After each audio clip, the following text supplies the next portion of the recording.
Այսօր ուզում եմ խոսել Հայաստանի տնտեսության համար առանցքային նշանակության ոլորտներից ու ուղղություններից մեկի մասին, աշխատանքի շուկայի մասին։ Ինչու է կարևոր մշտադիտարկել ու գնահատել աշխատանքի շուկան Հայաստանում, որովհետև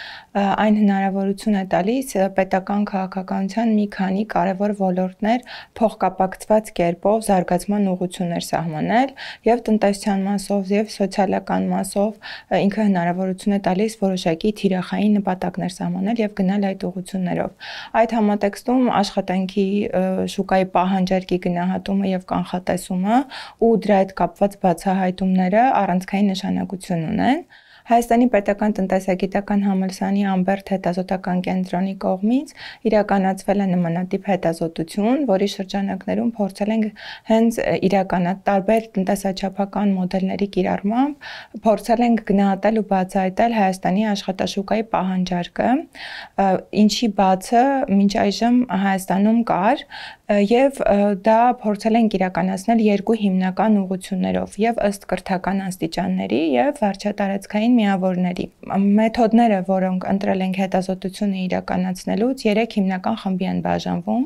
Առաջին հերթին իրականացրել ենք բավականին ներկայացուցչական դաշտային աշխատանքներ, որտեղ որ գործատուների, ինչպես պետական, այնպես էլ մասնավոր հատվածի գործատուների հետ համատեղ փորձել ենք գնահատել եւ հասկանալ առաջիկա 5 տարիներին ինչպիսի պահանջարկ է ունենալու Հայաստանի աշխատանքի շուկան, ըստ առանձին մասնագիտությունների, ըստ կրթական աստիճանների եւ ըստ Հայաստանի մարզերի ու Երևան քաղաքի։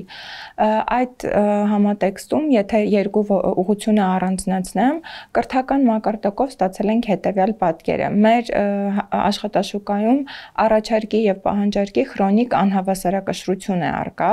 որը պայմանավորված է երկու հակադիր բևեռներով։ Մի կողմից ունենք աշխատուժի թերօգտագործում, այսինքն երբ մարդիկ աշխատում են այնտեղ, որտեղ իրենց մասնագիտական կարողություններն ու հմտությունները եւ կրթական աստիճանը չի համապատասխանում, բայց աշխատանքի շուկայի տարբեր օբյեկտիվ եւ սուբյեկտիվ գործոններով պայմանավորված իրենք ստիպված են այդ աշխատանքը իրականացնել եւ մյուս կողմից էլ ունենք աշխատուժի գերորակավորում, այստեղ արդեն այն մարդիկ են, ովքեր չունեն կրթական համապատասխան աստիճան, սակայն իրականացնում են այդ աշխատանքները եւ մեր գնահատականները ու վերլուծությունները ցույց տվեցին, որ Հայաստանում ինչու՞մն է կայանում խնդիրը, որ մենք զբաղմունքների միջազգային դասակարգիչով չունենք համապատասխանեցված մեր կրթական աստիճանները, հետեւաբար դա մենք փորձեցինք իրականացնել եւ բացահայտեցինք, որ այս պահին մեր զբաղվածների 22.4%-ը պետք է ունենար բարձրագույն կրթություն, սակայն բարձրագույն կրթություն ունի մոտավորապես 32%, այսինքն մոտ 10% գերորակավորում ունենք եւ մյուս կողմից 28% թեր որակավորում ունենք, այսինքն այն մարդիկ են, ովքեր որ չունեն համապատասխան կրթություն, բայց աշխատում են այդ աշխատատեղերում։ Հաջորդ առանցքային ուղղությունը, եթե կանխատեսմանը անդրադառնանք, այն է, որ գործատուները պարբերաբար նշում էին, որ իրենք չունեն այդքան շատ բարձրագույն եւ հետբուհական կրթություն ունեցողների կարիք մոտակա առնվազն 5 տարիների համար եւ նրանց ավելի շատ պետք են միջին մասնագիտական եւ արհեստագործական կրթություն ունեցողները, ցավոք սակայն մեր աշխատանքի շուկայում միտումները այլ են, այսինքն ավելի շատ մարդիկ ստանում են բարձրագույն կրթություն, քան միջին մասնագիտական եւ արհեստագործական կրթություն։ Հետեւաբար երկարաժամկետում դա կարող է արդեն ավելի խորացնել այդ խզումը առաջարկի եւ պահանջարկի, որը որ մենք տարիներ շարունակ ունենք, եւ հաջորդը նաեւ հետաքրքիր է ուսումնասիրել ըստ առանձին ոլորտների ինչպիսի կանխատեսումներ ունեին գործատուները։ Այդտեղ արդեն պատկերը հետեւյալն էր։ Հիմնականում, եթե բարձրագույն կրթության կանխատեսումներին անդրադառնանք, գերակշռում են տեղեկատվական տեխնոլոգիաների եւ կապի ոլորտը, ֆինանսական ու ապահովագրական ոլորտները։ Մնացած բոլոր ոլորտների պարագայում, որոնք որ մենք ուսումնասիրել ենք, այդտեղ արդեն դարձյալ գերակշռում էր միջին մասնագիտական եւ արհեստագործական կրթություն ունեցողների պահանջարկը առաջիկա 5 տարիների ընթացքում։ Ընդ որում հետաքրքիր է նաև այն, որ մենք նրանց ինչ-որ կանխատեսման միջակայքեր էինք տվել գործատուներին, որպեսզի իրենք իրենց կանխատեսումը իրականացնեն, մինչև 10%, մինչև 20%, հա, եւ գերակշռել է մինչև 10% կանխատեսումը, այսինքն եթե կար աշխատուժի պահանջարկի աճի կանխատեսում, իսկ հիմնականում չկար, ավելի շատ այդ կանխատեսումը մինչև 10% էր կազմում, ընդ որում եթե սա զուգակցեմ նաև վարչատարածքային միավորների բաժանման հետ, պատկերը հետևյալն է. հիմնականում մեր աշխատանքային ռեսուրսները գիտենք, որ կենտրոնացված են Երևանում, ընդ որում գործազուրկները նույնպես կենտրոնացված են Երևանում եւ դա պայմանավորված է այն օբյեկտիվ հանգամանքով, որ մեր բնակչության 1/3-ը ապրում է հենց Երևանում եւ համեմատության համար նշեմ, որ օրինակ հաջորդ ամենամեծ բնակություն ունեցող մարզում Արմավիրում ընդհանրապես աշխատանքային ռեսուրսների 9%-ն է կենտրոնացված։ Եվ մեր դաշտային աշխատանքները նույնպես այս միտումները շարունակում են ցույց տալ, որ հիմնականում աշխատուժի պահանջարկի կանխատեսում Երևանի ուղղությամբ է։ Սա հենց մեր տնտեսության խորքային խնդիրները արտացոլող կարևորագույն պատճառներից մեկն է, որովհետեւ մեր դիտարկումներն ու գնահատականները ցույց են տալիս, որ ամեն դեպքում նոր ստեղծվող աշխատատեղերի մասով հիմնական կենտրոնացումը նույնպես Երևանում է, միջին ամսական անվանական աշխատավարձը ավելի շատ Երևանում է եւ հետեւաբար մեր երկրում, ինչպես գիտենք, ներքին միգրացիայի խնդիր էլ կա, դա բերում է նրան, որ կանխատեսվում է աճը դարձյալ Երևանում։ Մյուս կողմից, եթե Երևանից դուրս գանք, աճի կանխատեսումներ առկային որոշակի Սյունիքի մարզում եւ Կոտայքում եւ արդեն արդյունաբերության ոլորտներում էր աճը արձանագրվել։ Սա եթե ամփոփենք դաշտային աշխատանքների արդյունքները, մեր հետազոտական թիմը, որպեսզի համապարփակ լինի ու համակողմանի լինի մեր իրականացրած կանխատեսումները, սա զուգորդեց նաև տնտեսաչափական մոդելների կանխատեսումներով, սկզբից իրականացրեցինք միջազգային փորձի վերլուծություն, այնուհետև ընտրեցինք ARIMA եւ ARIMAX մոդելները, որով որ կանխատեսումները իրականացրեցինք տարբեր փոփոխականներ, կախյալ եւ անկախ փոփոխականների միջև կոռելացիոն ու ռեգրեսիոն կապերի վերլուծության արդյունքում բացահայտեցինք, որ ամեն դեպքում մեր երկրում մոտակա դարձյալ 5 տարիների ընթացքում շարունակելու է գերակշռել միջին մասնագիտական ու արհեստագործական կրթություն ունեցողների նկատմամբ աշխատուժի պահանջարկը եւ բարձրագույն կրթություն ունեցողների նկատմամբ ի տարբերություն գործատուների, ովքեր որ պահանջարկի նվազում էին արձանագրել, տնտեսաչափական մոդելները կայունություն արձանագրեցին եւ վարչատարածքային միավորների մասով դարձյալ կենտրոնացվածությունը Երևանում էր, բավականին բարդ եւ խնդրահարույց էր իրավիճակը հատկապես Գեղարքունիքի ու Վայոց ձորի մարզերում, որը նույնպես եթե համեմատենք տնտեսական հիմնական ցուցանիշների հետ, աղքատության մակարդակ, գոցազրկության մակարդակ, բարձրագույն կրթություն ունեցողների քիչ տեսակարար կշիռ բացատրելի է դարձնում այն իրավիճակը, թե ինչու է այդտեղ կանխատեսվող աշխատուժի պահանջարկը այդքան ցածր։ Եվ հաջորդը նաև փորձեցինք փորձագիտական հարցումներ անել ոլորտի լավագույն մասնագետների հետ, որպեսզի փորձենք գործոնները բացահայտել աշխատուժի պահանջարկի կանխատեսումը անելուց հետո, իրենց հետ կիսելուց հետո, փորձեցինք հասկանալ, որոնք էին այն որակական գործոնները, որոնք անդրադառնում են պահանջարկի այդպիսի միտումների վրա, բացահայտեցինք, որ եւ մակրո գործոններն են, որոնք որ տնտեսության ընդհանուր համայնապատկերին են վերաբերում, եւ արտաքին գործոններով է պայմանավորված, ինչպես նաև միկրոմիջավայրում, հա, այսինքն օրինակ ընկերությունների արտադրական կարողությունների հզորացումը կամ արտադրական պահանջարկի աճն է, որ բերում է հենց աշխատուժի պահանջարկի աճին։ Եվ հաջորդ շատ հետաքրքիր ու առանցքային գործոնը, որ առանձնացվել են փորձագիտական հարցումների միջոցով, տեղեկատվական տեխնոլոգիաների, ժամանակակից տեղեկատվական տեխնոլոգիաների ազդեցությունն է աշխատուժի պահանջարկի վրա, որը կերպարանափոխում է ոչ միայն Հայաստանի աշխատանքի շուկան, այլև տեսնում ենք այդ կերպարանափոխությունը նաև առկա է աշխարհում։ Ընդ որում գործատուները նույնպես կեսից ավելին նշեցին, որ ամեն դեպքում ինչպես արհեստական բանականության գործիքները, այնպես տեղեկատվական տեխնոլոգիաների այլ գործիքներ հասանելիության դեպքում հատկապես մոտ կիսով չափ կարող են կրճատել իրենց աշխատուժը եւ աշխատուժի կողմից իրականացվող գործառույթները կարող են իրականացվել հենց տարբեր տեխնոլոգիաների միջոցով։ Եվ հիմնական գործոնը, որը նրանց այս պահին հետ է պահում, որպեսզի այդ ամենը տեղի ունենա, հաճախ նաև այդ տեխնոլոգիաների թանկ լինելն ու ծախսատարությունն է։ Այս ամենը եթե փորձենք ամփոփել, կարևոր ուղղություններ են մեզ համար դառնում, որպեսզի ավելի թիրախային ու ավելի հասցեական դարձնենք աշխատանքի շուկայի պետական կարգավորումը։ Զբաղվածության ռազմավարություն գիտենք, որ ունենք, եւ այնտեղ արդեն պետք է ավելի շատ ակցենտավորել եւ շեշտադրել այդ թվում եւ տեղեկատվական տեխնոլոգիաների ազդեցությունը աշխատուժի պահանջարկի վրա եւ աշխատուժի պահանջարկի կանխատեսման ընթացիկ մոդելների արդյունքները պետք է կարողանանք նաեւ տեղայնացնել ու դիտարկել, թե հասկանալ, թե դրանք ինչ ազդեցություն կարող են ունենալ մեր երկրի օրինակ կրթական միջավայրի փոփոխության վրա։ Բացի այդ, նաև շատ կարևոր է առանձնացնել կրթության եւ աշխատանքի շուկայի միջև շատ հաճախ ոչ ուժեղ կապը եւ բարձրագույն կրթության մասով եւ միջին մասնագիտական ու արհեստագործական կրթության մասով այդտեղ նույնպես բավականին լուրջ խզումներ են առկա եւ շատ հաճախ գործատները նշում էին, որ այն մասնագետները, որոնք որ ուսումնական հաստատությունները թողարկում են, հմտությունների ու կարողությունների մասով պակաս ունեն եւ չեն համապատասխանում այն պահանջներին, որը որ գործատուներն են ներկայացնում։ Իհարկե, մենք նաև իրականացրեցինք այս պահին աշխատանքի թափուր հաստիկների հայտարարություններ տարածող կայքերի մոնիտորինգ եւ բացահայտեցինք, որ շատ հաճախ այն աշխատատեղերը, որոնք որ առաջարկվում են գործատուների կողմից եւ պահանջները աշխատանքի նկարագրերը երբեմն չեն համապատասխանում զբաղմունքների միջազգային դասակարգիչով սահմանված մասնագիտական կրթական աստիճաններին, այսինքն երբեմն այն մասնագիտությունների համար, որոնք որ գործատուները առաջարկում են, բացարձակ չի պահանջվում բարձրագույն կրթություն, բայց հաշվի առնելով այն, որ մեր աշխատանքի շուկայում բավականին շատ են բարձրագույն կրթություն ունեցողները եւ ստացվում է, որ նրանք փնտրում են աշխատանք, գործատուները հետեւաբար իրենց պահանջները երբեմն նաեւ ոչ օբյեկտիվ բարձրացնում են եւ պահանջների մեջ ներկայացնում են այնպիսի պահանջներ, որոնք որ չեն համապատասխանում տվյալ զբաղմունքի դասակարգչին, հա,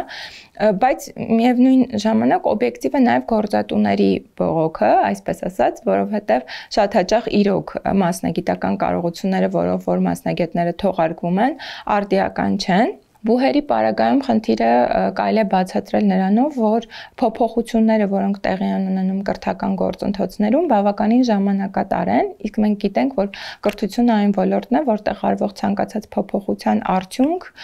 փոփոխության եւ դրա արդյունքի միջև ժամանակային լագ գոյություն ունի եւ այսօր արվող, օրինակ դպրոցում այսօր արվող փոփոխությունը մենք կտեսնենք 11-12 տարի անց եւ հետեւաբար այս համատեքստում հենց պետական քաղաքականության անհրաժեշտություն կա, ինչը հնարավորություն կտա ավելի ճկուն գործիքներ ստեղծել, մեխանիզմներ ստեղծել, որոնք որ այս փոփոխություններին արագ արձագանքման հնարավորություններ կտան։ Մյուս կողմից գործատուների կողմից շատ էր բարձրաձայնվում հենց ոչ ֆորմալ կրթության անհրաժեշտությունը, այսինքն աշխատանքի շուկան առաջարկի եւ պահանջարկի տեսանկյունից պետք է կարողանա այնքան ճկուն լինել, որ վերապատրաստման եւ որակավորման փոփոխության կամ բարձրացման դասընթացներ համապատասխան ունենա, որպեսզի մասնագետները, ովքեր որ չեն կարողանում այս պահին ինտեգրվել աշխատանքի շուկային, կարողանան համապատասխան պետական աջակցության միջոցով վերապատրաստվել, նոր մասնագիտություն սովորել, կարճաժամկետ ոչ ֆորմալ կրթական ծրագրերի ու վերապատրաստումների միջոցով եւ արագ ինտեգրվել աշխատանքի շուկային։ Այս համատեքստում նաև գործատուները իրենք էլ պատրաստակամություն էին հայտնում իրականացնել այդ վերապատրաստումները, հատկապես օրինակ եթե էլի ոլորտներին անդրադառնանք, հատկապես ֆինանսական հաշվապահական ոլորտում, աուդիտի ոլորտում շատ են գործատուները, ովքեր ունեն իրենք նաև մշակած կարճաժամկետ ծրագրեր իրենց աշխատակիցների համար, մի քանի ամսյա վերապատրաստում, այնուհետև արդեն փորձառության ավարտից հետո նոր կարողանում են իրենք վերջնական աշխատանքի տեղավորել իրենց մոտ։ Այստեղ արդեն հենց այդ պետություն մասնավոր հատված համագործակցության ակտիվացման անհրաժեշտությունն է առաջանում, որը որ իհարկե սահմանված է զբաղվածության ռազմավարությամբ, բայց կոնկրետ գործոններով չէ պայմանավորված, այսինքն այդ ազդեցությունը, որը ունի օրինակ տեղեկատվական տեխնոլոգիաների տարածումը մեր կյանքում եւ մեր աշխատանքի շուկայում, դա տեսանելի չէ նաեւ մեր երկրի պետական քաղաքականության մեջ, ինչի բացը շատ է։ Հաջորդը լուծումներից կարող է լինել իհարկե մարզային այս տարանջատվածության խզվածքի վերացումը, կենտրոնացումը Երևանում բերում է ուրբանիզացիայի մակարդակի, բարձր մակարդակի, ամեն դեպքում աշխատանքային ռեսուրսները անհամաչափ են բաշխված եւ այդ ուղղությամբ նույնպես պետական քաղաքականության անհրաժեշտություն կա, որպեսզի այս կենտրոնացումը ուղղվի նաեւ մարզեր, որտեղ մենք իրականում ունենք տնտեսության բավականին լուրջ ներուժ։ Եթե նորից վերադառնանք դաշտային աշխատանքներին եւ Արիմաքս ու Արիմա մոդելներին, հիմնական ոլորտը, որտեղ որ առնվազն այս պահի դրությամբ որոշակի կանխատեսումներ կային, որտեղ որ աճ կլինի, հանրային սննդի եւ կեցության կազմակերպման ոլորտն էր, սա ինչ է նշանակում, սա նշանակում է, որ ամեն դեպքում, օրինակ մեր զբոսաշրջությունը բավականին լուրջ ներուժ ունի մարզերում, որովհետեւ հանրային սնունդը եւ կեցությունը այն ենթակառուցվածքներն են, որոնք հնարավորություն են տալիս երկրում զբոսաշրջային ներուժ բարձրացնել, մրցունակությունը խթանել եւ մենք խոսում ենք ինչպես ներքին զբոսաշրջության մասին, այնպես էլ արտաքին միջազգային զբոսաշրջային հոսքերի ակտիվացման մասին, որոնք դարձյալ Երևանում կենտրոնանալ չեն կարող, ինչպես ենթակառուցվածքների անբավարարության, այնպես էլ այդ ենթակառուցվածքների կատարելագործման անհրաժեշտությամբ պայմանավորված եւ հետեւաբար օրինակ հենց միջազգային զբոսաշրջության խթանման տեսանկյունից հիմնական ներուժը մեր մարզերում է։ Հետևաբար, եթե եւ գործատուների եւ տնտեսաչափական մոդելների արդյունքները փաստում են, որ այստեղ կա ռեսուրս, համապատասխան ուղղորդող քաղաքականությունների դեպքում, օրինակ մենք միջազգային փորձ էինք ուսումնասիրում եւ պարզեցինք, որ մի շարք երկրներում, որտեղ նույնպես առկա է տարածքային անհամաչափ զարգացվածություն, այնպես ինչպես Հայաստանում է, պետական համապատասխան ծրագրեր են իրականացվում, որտեղ որ մարզերում մարդկանց վերապատրաստում են, ինչպես վարել հյուրատուն, ինչպես կազմակերպել այդ գործընթացը, ինչպես միջազգային զբոսաշրջիկների հետ հարաբերվել, առնչվել եւ այլն եւ այլն։ Այդպիսի վերապատրաստումների անհրաժեշտությունը Հայաստանում մարզերում առկա է, որպեսզի մեր մարզերում իսկ զբոսաշրջությունը այն ոլորտն է, որ իր հետ նաև քարշող ուժի էֆեկտով զարգացնում է այլ ուղղություններ նույնպես, այսինքն ենթակառուցվածքներից բացի տնտեսական ակտիվություն է տեղի ունենում, տնտեսական աճ է արձանագրվում եւ դա կարող է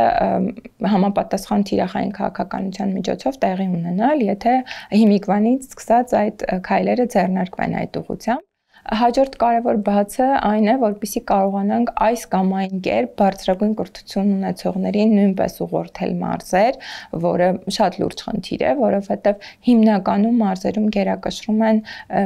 հիմնական տարրական կրթություն ունեցողները եւ բարձրագույն կրթություն ունեցողների շատ լուրջ կենտրոնացվածություն է Երևանում։ Սա նույնպես միջազգային փորձի ուսումնասիրության արդյունքում պարզեցինք, որ հնարավոր է իրականացնել էլի պետական աջակցությամբ, որպեսզի տարատեսակ ծրագրերի միջոցով թեկուզ պետության համաֆինանսավորմամբ մարդկանց աշխատավարձերը փոքր-ինչ բարձրանա, որպեսզի իրենց համար հետաքրքիր լինի եւ գրավիչ լինի մարզերում թեկուզ որոշակի ժամանակահատվածում բնակվելը եւ այնտեղ տնտեսական արժեք ստեղծելը, որը կարող է այդ մարզում ինչ որ խնդիր լուծել։ Փորձելով ամփոփել մեր հետազոտության արդյունքները, կարող ենք ասել, որ այս պահին աշխատանքի շուկայի քրոնիկ անհավասարակշռություն է առկա, առաջարկի եւ պահանջարկի, որը ըստ էության շարունակվելու է, եթե համապատասխան միջամտություններ չձեռնարկվեն, ինչու որովհետեւ այդ տնտեսաչափական մոդելները, որ մենք կիրառում ենք, հաշվարկում ենք, իրականացնում ենք, դրանցից ոչ մեկը հաշվի չի առնում ինչ որ մի պահի միջամտությունների ազդեցությունը, այսինքն մենք ուղղակի անցյալի տվյալների հիման վրա կանխատեսում ենք, թե ինչ է լինելու ապագայում։ Եվ հետևաբար այդ կանխատեսումները հնարավորություն են տալիս հասկանալ, եթե լավատեսական են սցենարները, միջամտությունների անհրաժեշտություն որպես այդպեսին չկա, բայց այս պարագայում, քանի որ սցենարները լավատեսական համարել չենք կարող, դրա համար օրասական ենք համարում համապատասխան միջամտությունների անհրաժեշտությունը, որովհետև ի վերջո սա բերելու է նրան, որ մեր երկրից շարունակելու է արտաքին միգրացիոն հոսքերը, ընդ որում ուղեղների արտահոսքը, այսինքն այդ բարձրագույն կրթություն ունեցողները, որոնք մարզերից կենտրոնանում են Երևան, Երևանից էլ արդեն տեղափոխվելու են այլ երկրներ աշխատելու, իսկ մենք գիտենք, որ ուղեղների արտահոսքը լրջագույն սպառնալիք է զարգացող երկրների համատեքստում, մյուս կողմից դա զուգակցվում է նաև ցածր որակավորում ունեցող աշխատուժի միգրանտների դեպի Հայաստան, հատկապես հնդիկ միգրանտների քանակի ավելացմամբ, որը իհարկե որոշակի յորեն ակտիվացրել է մեր աշխատանքի շուկան, հատկապես շինարարության ոլորտում եւ սպասարկման ոլորտում, որի բացը մենք միշտ ունեցել ենք, բայց եւ այնպես մեր հենց աշխատողների համար բավականին լուրջ մարտահրավերներ է ստեղծել աշխատանքի շուկայում ինտեգրվելու տեսանկյունից։ Այսինքն ստացվում է, որ եթե մենք մինչ այս փորձում էինք Հայաստանի միգրացիան կենտրոնացնել միայն միգրացիոն հոսքերի արտահոսքի կանխման տեսանկյունից, հիմա նաև ներհոսքն է մեզ համար մարտահրավեր դարձել։